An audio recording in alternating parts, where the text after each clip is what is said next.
நீங்க அரசியலுக்கு வர்றதுக்கு முன்னாடி உங்ககிட்ட இருந்த சொத்து எவ்வளோ, அரசியலுக்கு வந்ததுக்கு அப்புறம் இன்னைக்கு உங்ககிட்ட இருக்கிற சொத்து எவ்வளோ, அதை ஓப்பனா டிக்ளேர் பண்ண முடியுமா? ஒட்டுமொத்தமா எல்லாருமா சேர்ந்து இந்த விஜயை எதிர்க்கிறாங்க. அப்படி நாங்கெல்லாம் உங்களுக்கு நண்பர்கள்னா அப்புறம் ஏன் சார் கரூர் விஷயத்துல ஏன் மேல பழி தூக்கி போட்டீங்க? என்ன சார் டெல்லியில ஏதாவது நிக்க போறீங்களா? அப்புறம் ஏன் தமிழ்நாட்டுக்கும் டெல்லிக்குமான ஒரு எலெக்ஷன் சொல்றீங்க? அப்புறம் இது ஏதாவது பார்லிமெண்ட் எலெக்ஷனா, பிரதமர் பதவிக்கு ஏதாவது போட்டி போடுறீங்களா? இப்போ உங்களுக்கு ஒரு வாக்குறுதியை கொடுக்கிறேன். நம்மளுடைய ஆட்சி அமைஞ்சதும் ஒவ்வொரு கிராமத்துக்கும் நான் நேரடியா வந்து என்னுடைய சொந்தங்களாகிய உங்க எல்லாரையும் நான் சந்திக்கிறேன். விஜய்க்கும் ஸ்டாலின் சாருக்கும் நடக்கிற போர், எங்க ஓட்டு எங்க உரிமை.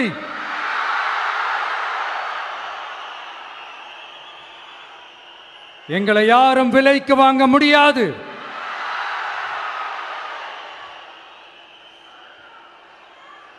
எங்க ஓட்டு விசில் சின்னத்துக்கு தான்.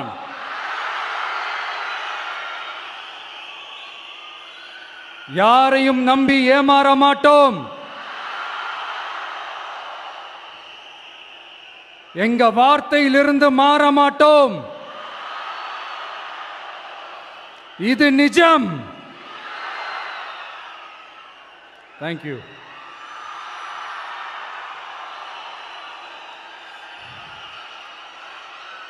ஒரு குட்டி கதையிலிருந்து ஆரம்பிப்போமா?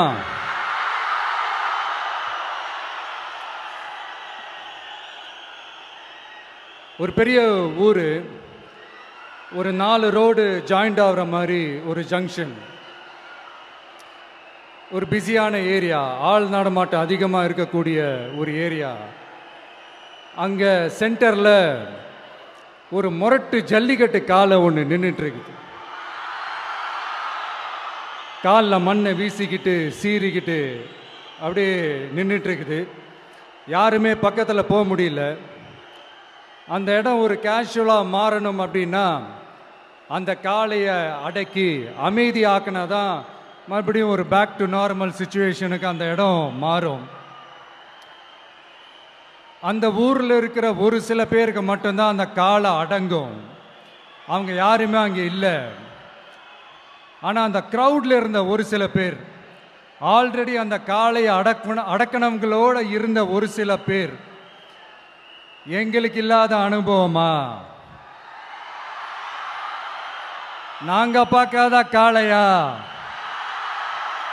நாங்க பார்க்காத மாடா, நாங்க போய் அடக்குறோம்னு சொல்லிட்டு உள்ள போறாங்க. ஒருத்தராலையும் அந்த காளையை தொடக்கூட முடியல. எல்லாரையும் அடிச்சு வீசி தூக்கி போட்டுருச்சு. இப்ப என்னடா பண்றது அப்படின்னு பார்க்கும்போது அந்த கூட்டத்தை விலக்கிட்டு ஒரு சின்ன பையன் ஒரு என்ட்ரி ஒன்று கொடுக்குறான். உங்களுக்கு தான் தெரியும்ல, டேய் எங்களாலே முடியல, நீ எல்லாம் என்னத்தை போய் கிழிக்க போற, எங்களுக்கு அவ்வளோ அனுபவம் இருக்குது, நாங்களே அடிபட்டு ஓரமா படுத்து கிடக்கிறோம், இவன் விளையாட்டுத்தனமா ஏதோ பண்ணிட்டு கிடக்கிறான், பாவம் அந்த காளைகிட்ட போய் அடிபட்டு சாவ போறான், பச்சா பையன், அந்த பையன், இந்த பையன், அண்டர் எஸ்டிமேட் பண்றது, ஏளனமா பேசுறது, இப்படி ஒரு பக்கம். இன்னொரு பக்கம் பரிதாபப்பட்டு ஐயோ பாவமே, இப்படி தனியா போய் மாட்டிக்கிட்டானே அந்த காளைகிட்ட, என்ன பண்ண போறானோ அப்படின்ட்டு ஒரு பக்கம் பரிதாபப்பட்டு பேசுறாங்க. அந்த சின்ன பையன் எதுவுமே காதலையே போட்டுக்காம 2 பாக்கெட்லையும் கையை விட்டுக்கிட்டு ஸ்டைலா கெத்தா தில்லா அப்படியே உள்ள போறான். ஒரு ஸ்டெப் எடுத்து வைக்கிறான், அந்த காலை அப்படியே சீறிக்கிட்டே நின்றுட்டு இருக்குது. இன்னொரு ஸ்டெப் எடுத்து வைக்கிறான், காலை அப்படியே சீறிக்கிட்டே முன்னாடி வருது. மக்கள் எல்லாரும் பதட்டத்தோடு அப்படியே பார்த்துட்டு இருக்கிறாங்க. இன்னொரு ஸ்டெப் எடுத்து வைக்கிறான், காலை அப்படியே முட்டை வரும்போது பாக்கெட்டுக்குள்ள மறைச்சு வச்சிருந்த 2 புல்லுக்கட்டு அதை அந்த காளை கிட்ட காட்டுறான். காலை அப்படியே சடனா வந்து நின்று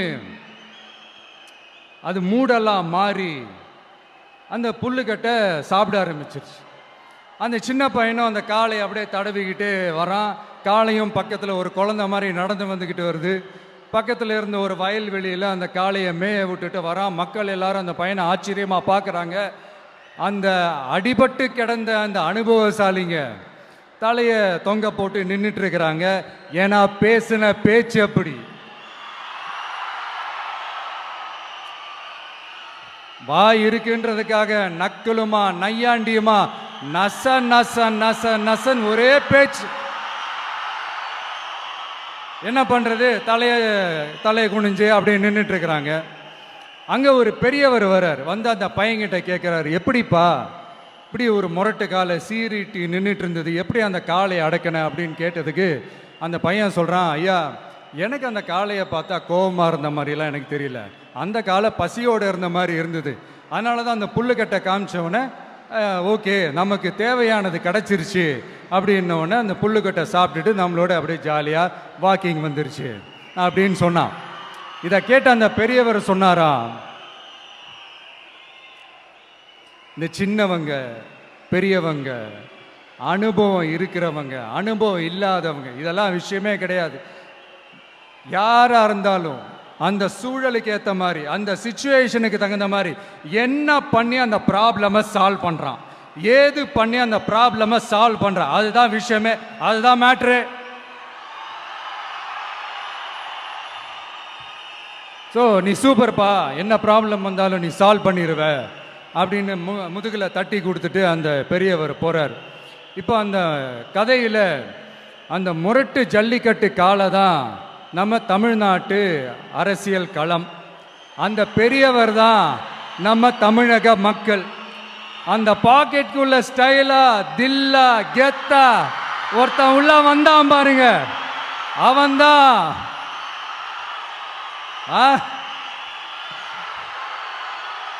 நான் இல்லைங்க, நான் இல்லை, நானு நீங்க நாம எல்லாருமா சேர்ந்து மாபெரும் மக்கள் சக்தியா இருக்கக்கூடிய நம்ம டிவிக்கு, அதுதான் அந்த சின்ன பையன்.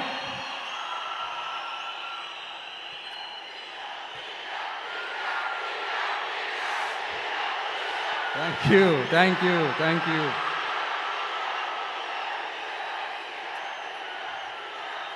மக்களை நேசிக்கிற ஒரு நல்ல தலைமை இல்லாததுனால இத்தனை வருஷமா வேற வழி இல்லாம ஸ்டாலின் சார் கொடுத்த அந்த பொய்யான வாக்குறுதிகள் எல்லாத்தையும் நம்பி ஏமாந்த நம்ம மக்களுக்கு சரியான நேரத்தில் ஒரு வெகுஜன மக்கள் இயக்கமா வந்தது தான் நம்ம டிவிக்கு.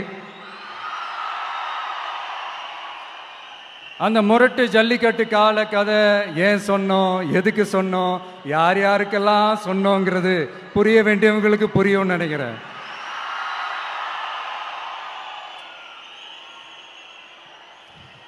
இப்போ நாம ஒவ்வொரு வீட்டில் உயிரா உணர்வா இருக்கிறோம். ஆனால் நான் உங்க எல்லாரையும் நேரில் சந்திக்கணும், நீங்கள் இருக்கிற ஊருக்கே உங்களை சந்திக்கணும் அப்படின்றது தான் எனக்கு மனசில் இருக்கிற ஒரு பெரிய ஆசை. ஆனால் அந்த சிச்சுவேஷன் ஒரு எதிர்கட்சியாக இருந்து கேள்வி கேட்டுட்டு இருக்கிற இந்த நேரத்தில் நமக்கு எதிராக என்ன சூழ்ச்சிகள்லாம் நடக்குதுன்றது உங்கள் எல்லாருக்குமே நல்லா தெரியும். அதனால் இப்போ உங்களுக்கு ஒரு வாக்குறுதியை கொடுக்குறேன், நம்மளுடைய ஆட்சி அமைஞ்சதும்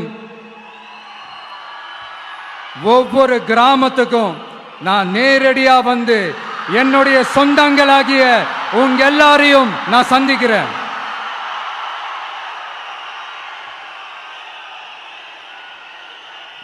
கொஞ்ச நாளைக்கு முன்னாடி நம்ம ஸ்டாலின் சார் ஒரு உருட்டு ஒன்று உருட்டினாரு, நீங்க கேள்விப்பட்டிருப்பீங்க.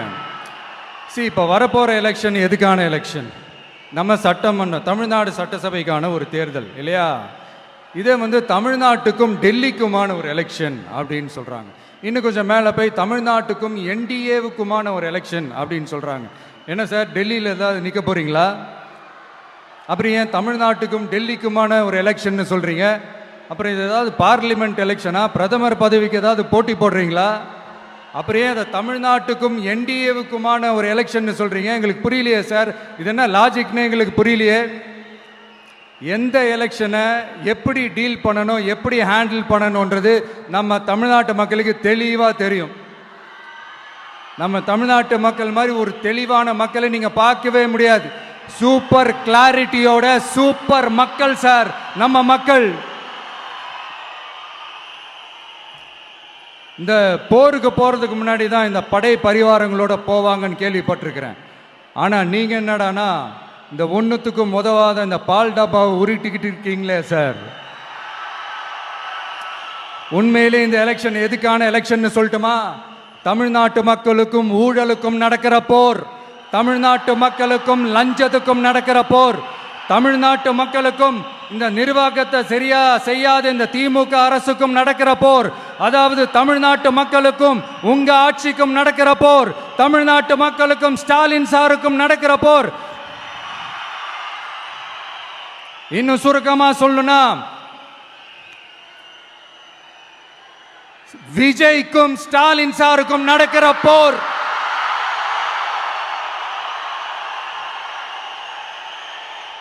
இதுக்கு நடுவுல இந்த என்டிஏ டெல்லி இதெல்லாம் என்ன லாஜிக்னே புரிய மாட்டேங்குது சார்.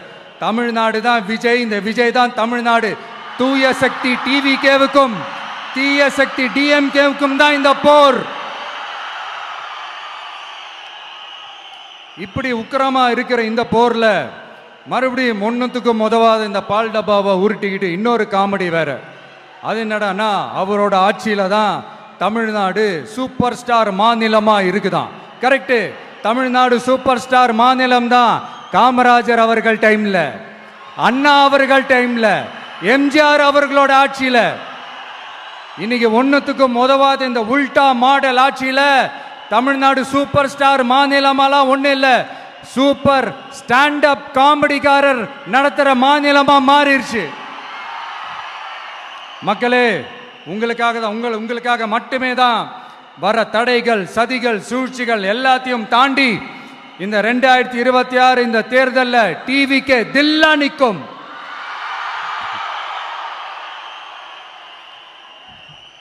இதுவரைக்கும் நடந்த எலெக்ஷன் வேற, இப்ப நடக்க போற எலெக்ஷன் வேற. ஒவ்வொரு 5 இயர்ஸுக்கும் நடக்கிற எலெக்ஷன் மாதிரி இதை நினைச்சிடாதீங்க. 50 வருஷத்துக்கு ஒரு வாட்டி நடக்க போற ஒரு எலெக்ஷன் மாதிரி இது. அதிசய எலெக்ஷன். ஒரு எலெக்ஷன்ல அவங்களோட எதிரிகளை தான் எதிர்ப்பாங்க, அப்படிதான் எதிர்ப்பாங்க, அதுதான் யதார்த்தமும் கூட. ஆனா இந்த எலெக்ஷன்ல தான் ஒட்டுமொத்தமா எல்லாருமா சேர்ந்து ஒருத்தனை எதிர்க்கிறாங்க. ஒட்டுமொத்தமா எல்லாருமா சேர்ந்து இந்த விஜயை எதிர்க்கிறாங்க. ஏன்னா இந்த விஜய் ஊழலை எதிர்க்கிறான், லஞ்சத்தை எதிர்க்கிறான், மக்களோட மக்களா நிக்கிறான். அந்த மக்கள் அவன் கூட நிக்கிறாங்க. அந்த காண்டு எப்படி? அந்த காண்டு தான் ஒட்டுமொத்தமா எல்லாருமா சேர்ந்து ஒருத்தனை எதிர்க்க காரணம். நீங்க எப்படி வேணா எதிர்த்துக்கங்க, ஆனா போட்டி 2 பேருக்கு நடுவில் உள்ளதான். ஒண்ணு இன்னொன்னு. இந்த எலெக்ஷன் டேல மேக்சிமம் என்ன பண்ணுவீங்க? போவீங்க, ஓட்டு போடுவீங்க, வருவீங்க, அவ்வளவுதான் உங்களுடைய பார்ட்டிசிபேஷன். ஆனா இந்த எலெக்ஷன்ல நீங்க பங்கெடுத்துக்க போறீங்க. எஸ், உங்க வீட்டில் இருக்கிற ஒரு விஜய் தான், உங்க வீட்டில் இருக்கிற ஒரு விஜய் தான் வேட்பாளரா நிக்க போறாங்க. உங்க வீட்டில் நிக்கிற ஒரு வேட்பாளர்னா அப்போ உங்க வீட்டில் இருக்கிற மற்றவங்க எல்லாருமே வாக்காளர்கள் தானே. உங்க அம்மா, உங்க அப்பா, உங்க அண்ணன், உங்க தம்பி, உங்க சொந்தம் டிவிக்கே வேட்பாளர் அப்படின்னா அப்போ உங்க ஓட்டு விசில் சின்னத்துக்கு தான் எல்லாருக்குமே தெரியும். ஏன், நம்மளோட எதிரிங்களுக்கு கூட அது நல்லாவே தெரியும். அதனாலதான் நமக்கு எதிராக அவ்வளவு அவதூறு பரப்புறாங்க. என்னென்ன அவதூறு பரப்புறாங்கன்றது உங்களுக்கே நல்லா தெரியும். ஆனா அவங்களுக்கு தெரியாது, ஏன் மேல அவதூறு பரப்புனா அது மக்கள் மேல அவதூறு பரப்புற மாதிரின்னு. எனக்கு அரசியல் தெரியலன்னு சொன்னா அது மக்களுக்கு அரசியல் தெரியலன்னு சொல்ற மாதிரின்னு. என்ன அசிங்கமா பேசினா அது மக்கள் அசிங்கமா பேசுற மாதிரின்னு. எனக்கு எதிராக செய்யற ஒவ்வொரு செயலும் அது மக்களுக்கு எதிராக செய்யற செயல் அவங்களுக்கு தெரியாம போச்சு. இந்த விஜயும் மக்களும் வேறு வேறு இல்லை. இந்த விஜயும் மக்களும் ரத்தமும் சதையும் மாறி உடலும் உயிரும் மாறி ஒன்னிலிருந்து ஒண்ண பிரிக்கவே முடியாது. எஸ், சென்சிட்டிவான சென்டிமெண்ட், அது சென்சிட்டிவான சென்டிமெண்ட். நாம் சாரி, இதை யாரும் அசைக்க முடியாது. மக்களை நேசிக்கிற விஜய் வேணுமா, மக்கள் விரோத ஆட்சி நடத்துற ஸ்டாலின் சார் வேணுமா? இந்த விஜய் நம்புறீங்களா, ஸ்டாலின் சார் நம்புறீங்களா? Proof, this is the proof. இந்த தீய சக்தி, ஊழல் சக்தி, இதெல்லாம் ஏன் சொல்றோம், எதுக்கு சொல்றோம், யாரை சொல்றோன்றதெல்லாம் மக்களுக்கு தெளிவாக தெரியும். அதே மாதிரி டிவி கேவுக்கு போட்டி டிஎம்கே தான்றதும் மக்களுக்கு தெளிவாக தெரியும். அப்படி இருக்கும்போது நாம் ஏதாவது பேசினா வாண்டடா சில பேர் வந்து வண்டியில் ஏறி உட்காந்துக்கிறாங்க. ஆமாம், வாண்டடா சில பேர் வண்டியில் ஏறி உட்காந்துக்கிட்டு குரல் கொடுக்குறாங்க. சீரியஸாக ஒரு போட்டி நடந்துக்கிட்டு இருக்கும் போது இங்கே காமெடிக்கெல்லாம் இடம் இல்லை பாஸ். இதெல்லாம் மக்களுக்கு தெளிவாக தெரியும். இந்த நேரத்தில் ஒரு சீரியஸ் கேள்வியை இன்னைக்கு இருக்கிற மிகப்பெரிய அரசியல்வாதிங்க கிட்ட கேட்கணும்னு நான் நினைக்கிறேன். நீங்க அரசியலுக்கு வர்றதுக்கு முன்னாடி உங்ககிட்ட இருந்த சொத்து எவ்வளோ? அரசியலுக்கு வந்ததுக்கு அப்புறம் இன்னைக்கு உங்ககிட்ட இருக்கிற சொத்து எவ்வளோ? அதை ஓப்பனா டிக்ளேர் பண்ண முடியுமா? அப்படி வந்த காசெல்லாம் என்னென்ன தொழில் செஞ்சு வந்துச்சு, என்ன வேலை செஞ்சு வந்துச்சு? உண்மையிலே நீங்க உழைச்சி சம்பாதிச்ச காசா, இல்ல ஆட்சி அதிகாரத்துக்கு வந்ததுக்கு அப்புறம் ஆட்டைய போட்ட காசா? இதெல்லாம் ஓப்பனா டிக்ளேர் பண்ண முடியுமா? இதெல்லாம் நம்ம கேட்டா எல்லா ஊழல்வாதிகளும் ஒன்னா சேர்ந்து நம்ம மேல சேத்தவாரி வீசுவாங்க. அதை பத்திலாம் நமக்கு கவலை இல்லை. ஏன்னா நாம யாருன்னு மக்களுக்கு நல்லாவே தெரியும். எனக்கு ஒரு புது ஃப்ரெண்ட், புது நண்பர் ஒருத்தர் கிடைச்சிருக்கார். யார் தெரியுமா? தெரியாதா? முதல்வர் அவர்கள் தான். இப்போ ஒரு நிருபர் ஒருத்தர் கேட்ட கேள்விக்கு எனக்கு எதிரிகள்லாம் யாரும் இல்லை, அவங்க எல்லாருமே எனக்கு நண்பர்கள் தான் அப்படின்னு சொன்னாங்களே. அப்படி நாங்கெல்லாம் உங்களுக்கு நண்பர்கள்னா அப்புறம் ஏன் சார் கரூர் விஷயத்துல ஏன் மேல பழி தூக்கி போட்டீங்க?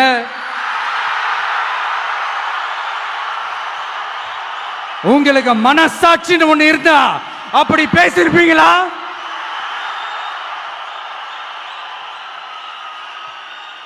அப்படி நாங்களாம் உங்களுக்கு நண்பர்கள்னா ஒரு ஈவெண்ட், ஒரு ஃபங்க்ஷன் நடத்துறதுக்கு ஒரு இடமோ ஒரு பர்மிஷனோ ஏன் கொடுக்க மாட்டேன்றீங்க?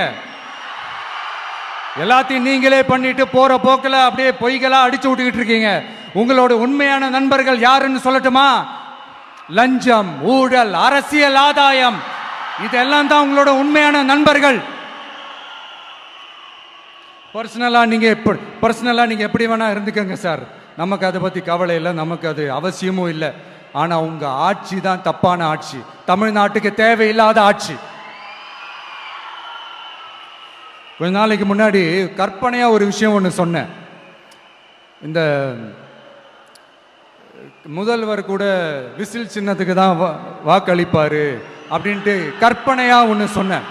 ஆனா இன்னைக்கு நிஜமாவே நமக்கு ஆதரவா ஒரு கோஷத்தை எழுப்பியிருக்கிறாங்க. அது என்ன தெரியுமா? எங்க வாக்கு சாவடி வெற்றி வாக்கு சாவடியா. அதுக்கு அர்த்தம் என்ன தெரியுமா? எங்க வாக்கு சாவடி விஜய் வாக்கு சாவடின்னு அர்த்தம்.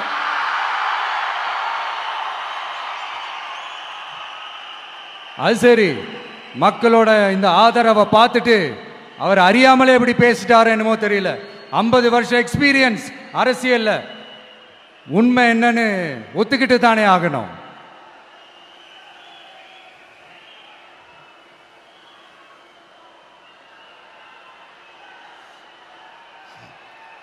ஜனநாயகம்ங்கிறது பெரும்பான்மை ஆட்சி அதிகாரம் சார்ந்தது மட்டும் இல்லை, சிறுபான்மை மக்களின் உரிமைகள் உணர்வுகளும் புனிதம்னு நினைச்சு அதையெல்லாம் காப்பதற்கு பெயர் தான் ஜனநாயகம்னு 1963 அறிஞர் அண்ணா பார்லிமெண்ட்ல பேசினதை நாம இங்க சொல்றது ரொம்ப பொருத்தமா இருக்கும்.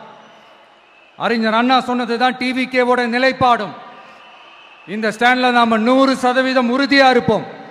யாருக்காகவும் எதுக்காகவும் இதில் சமரசமே கிடையாது. மதச்சார்பற்ற சமூக நீதி தன்மை தான் நம்ம அடிப்படை கொள்கைகள் ஒன்று. அதில் எந்த மாற்றமும் எப்பவும் கிடையாது. ஆனால் இதெல்லாம் மறந்துட்டு எப்படியாவது எதையாவது செஞ்சு ஓட்டு வாங்குறதுக்காகவே இங்கே சில பேர் இருக்கிறாங்க. அவங்கள மாதிரி நமக்கு அப்படி சில பிரச்சனைகள்ல எரியற நெருப்புல எண்ணெயை ஊத்துற எண்ணமே இல்லை.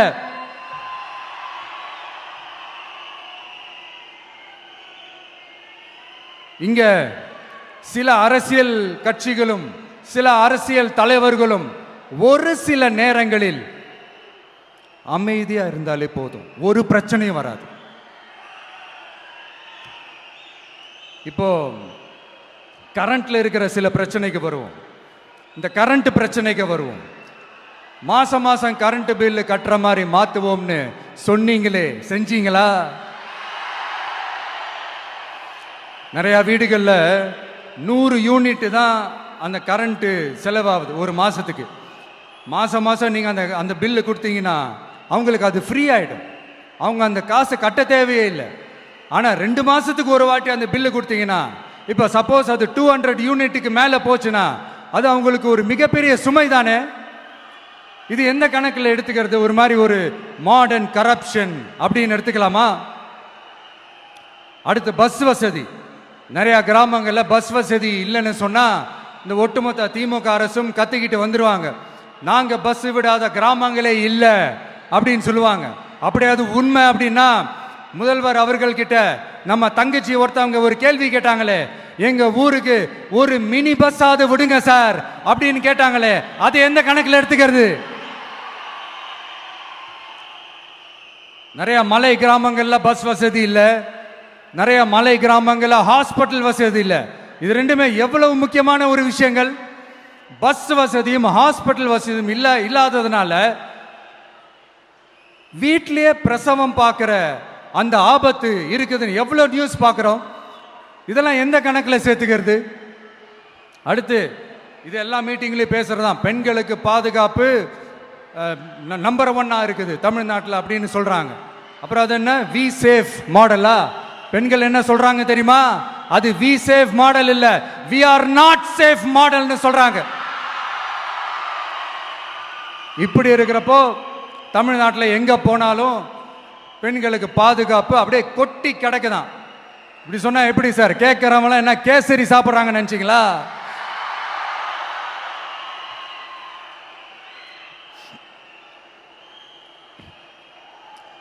அடுத்து இந்த சட்டம் ஒழுங்கு, அது காணாம போய் ரொம்ப நாள் ஆச்சு. இவன் வேற, இந்த விஜய் வேற, எங்க போனாலும் இந்த மக்கள் கிட்ட இந்த சட்டம் ஒழுங்கை பத்தி பேசி ஞாபகப்படுத்திக்கிட்டே இருக்கான்னு முதல்வர் அவர்கள் அவங்க கூட இருக்கிறவங்க கிட்டலாம் சங்கடப்பட்டாராம். நாம் என்ன பண்றது? நாம தான் தமிழ்நாட்டோட விசில் ப்ளோயர் ஆச்சே. நாம் எப்படி சைலண்டா இருக்க முடியும்? நாமளும் கேள்வியா கேட்குறோம், ஆனால் பதிலெலாம் வந்த மாதிரியே தெரியல. இருந்தால் தானே வர்றதுக்கு, வச்சுக்கிட்டா வஞ்சனை பண்ணுறாரு. 5 வருஷமா பதிலே சொல்லாமல் அப்படியே கடந்து வந்துட்டாரு. ஆனால் இனிமேல் அப்பெல்லாம் இருக்க முடியாது, பதில் சொல்லி ஆகணும். மக்களே, இந்த தீய சக்தி, இந்த அட்ராசிட்டியை ஒரு எண்டு கார்டு போடணும் அப்படின்னா அவங்கள சுவிட்ச் ஆஃப் பண்ணுறது தான் ஒரே சொல்யூஷன். அதுக்கான ரிமோட்டு தான் வரப்போற எலெக்ஷன். அந்த ரிமோட்ல நீங்க அழுத்த வேண்டியது ஒரே ஒரு ஆப்ஷன், அதுதான் நம்ம விசில் சின்னத்தோட பட்டன். இத 4 விஷயத்தை நீங்க செஞ்சாலே போதும். ஒவ்வொரு இவிஎம் மிஷின்லயும் விசில் சின்னத்துக்கு நேரா இருக்கிற அந்த பட்டனை பச்சக்கு பச்சக்கு பச்சக்குன்னு ஒரு அழுத்துங்க. எப்படி? அவ்வளவுதான். நாம காஞ்சிபுரத்தில் பேசும்போது நம்மளுடைய விஷன் என்னன்னு சொன்னோம். இப்போ அதனுடைய கண்டினியூஷனா சில விஷயங்கள் இங்கே நான் சொல்லணும்னு ஆசைப்படுறேன். இப்பவும் சொல்றேன், உறுதியாக சொல்றேன், சத்தியமா சொல்றேன். பெண்கள், பெண் குழந்தைகள், ஆண் குழந்தைகள் பாதுகாப்பு நம்ம ஆட்சியில் நம்பர் 1 இருக்கும். சட்டம் ஒழுங்கு ரொம்ப ரொம்ப ஸ்ட்ரிக்டா இருக்கும். அரசு பள்ளிக்கூடங்களும் கல்லூரிகளும் முதல் தரமா இருக்கும். போட்டி தேர்வுகளுக்குன்னு லட்சங்களை கொட்டி தனி கோச்சிங் சென்டர் போய் படிக்க அவசியமே இருக்காது. ஏன்னா கவர்மெண்ட் ஸ்கூல் காலேஜ் சிலபஸே போட்டி தேர்வுகளை ஈஸியா சந்திக்கிற வகையில் அந்த ஸ்டாண்டர்டுக்கு ஏத்த மாதிரி அமைக்கப்படும். உயர்நிலை பள்ளி பாடத்திட்டங்களிலேயே அடிப்படை அரசியல் சாசன சட்டம் சேர்க்கப்படும். மாநில மற்றும் ஒன்றிய அரசு அலுவலகங்கள் வங்கிகளின் செயல்பாடுகள் மற்றும் அவற்றை அணுகும் முறை குறித்து மாணவர்களுக்கு தெளிவான புரிதலை ஏற்படுத்தும் வகையில் தேர்வுகள் அற்ற செயல்முறை பாடமாக கற்பிக்கப்படும். இந்தியா முழுக்க உள்ள ஒன்றிய அரசு சார்ந்த கல்வி நிலையங்கள் மற்றும் அதன் சேர்க்கை அட்மிஷன் குறித்து புரிதலும் தெளிவும் மாணவர்களுக்கு உருவாக்கப்படும். அனைத்து அரசு பள்ளிகளிலும் பெண் குழந்தைகளுக்கு சுத்தமான சுகாதாரமான மற்றும் தரமான கதவுகள் பொருத்தப்பட்ட ரெஸ்ட் ரூம்கள் அமைப்பது உறுதி செய்யப்படும். போதைப் பொருட்கள் இல்லாத தமிழகம் உருவாக்கப்படும். மாவட்ட கலெக்டர்கள் மற்றும் எஸ்பிக்களில் சரி பாதி பெண்களாக இருக்கும்படி செய்வோம். மலை கிராமங்களில் அரசு ஆரம்ப சுகாதார நிலையங்கள் பிரசவம் பார்க்கும் வசதியுடன் அமைக்கப்படும். பஸ் போக்குவரத்து இல்லாத கிராமங்கள் மற்றும் மலை கிராமங்களே இல்லை என்ற நிலை உருவாக்கப்படும்.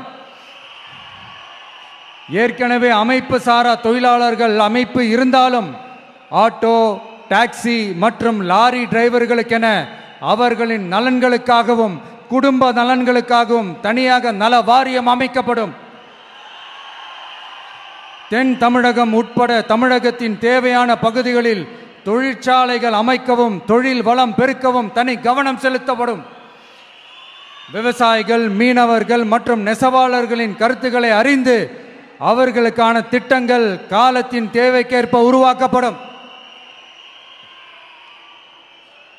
இப்போ நம்ம ஸ்டாலின் சார் அறிவாலயம் பக்கத்தில் யாரு நடந்து போனாலும் அறிவாலயம் பக்கத்தில் யாரு நிழலுக்கு ஒதுங்கினாலும் கூட்டணியில் சேர்த்துக்கிறார். அந்த கொள்ளையடிச்சிருக்கிற வச்சிருக்கிற பணத்தில் ஒரு பங்கு ஒன்று கொடுத்து இந்த அதுக்கு பேர் கல்லாப்பெட்டி கூட்டணின்னு வச்சிருக்கிறேன். அந்த கல்லாப்பெட்டி கூட்டணியை ரொம்ப கஷ்டப்பட்டு சேர்த்திருக்கிறார். ஆனால் அவருக்கு நான் சொல்கிறேன், இந்த அறத பழைய கூட்டணி கணக்குகளோ இந்த கொள்ளையடிச்ச பணத்தையே வச்சு எங்கள் மக்களை ஏமாற்றி எல்லாம் ஜெயிக்க முடியாது. ஏன்னா இது மாபெரும் மக்கள் சக்தியான வித்தியாசமான விசில் புரட்சி எலெக்ஷன்.